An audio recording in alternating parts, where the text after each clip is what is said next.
Inaamin ko masama talaga ang loob ko sa pagkatalo namin kanina. Pinapangako ko sa susunod na taon, babawi talaga kami. Sa mga fans ko, pasensya na.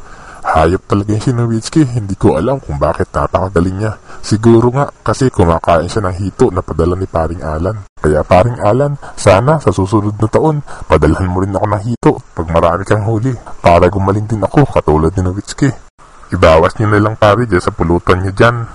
Tumawag nga pala sa akin kanina yan, si Paring Alan, pagkatapos ng game namin.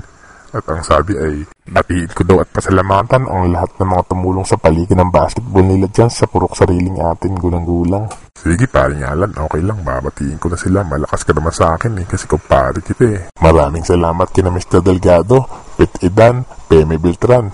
Sila ay nagbigay ng contribution para sa pagpapasemento ng basketball court. Ayos talaga kayo, napakabuti niyo talaga. Teka lang, makati ang bewang ko. Ang baho, may umutot yata.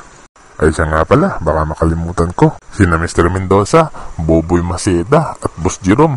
Abay nagbigay din nga pala iyan, kaya nasimentohan ang basketball court. Sana dumami pa ang mga taong katulad nyo. Abay siyempre, sina Mr. and Mrs. Paul and Desirea, nagbigay din iyan. Maraming salamat sa inyo. Oops, ang katinang likod ko. Sandali.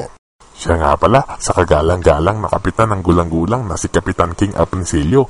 Maraming salamat sa iyong walang sawang pagsuporta. Sa lahat ng mga team managers, at mga players na nag-participate sa paligang iyan, maraming salamat sa inyong lahat. Sa kanilang official rep na si Referee Roy, ay napakalaking tulong niyan sa paligang iyan ng Kampay Club. Salamat din sa mga volunteer referee, gaya ni na Daddy Cesar, Kuya Kaloy at Paring Jun.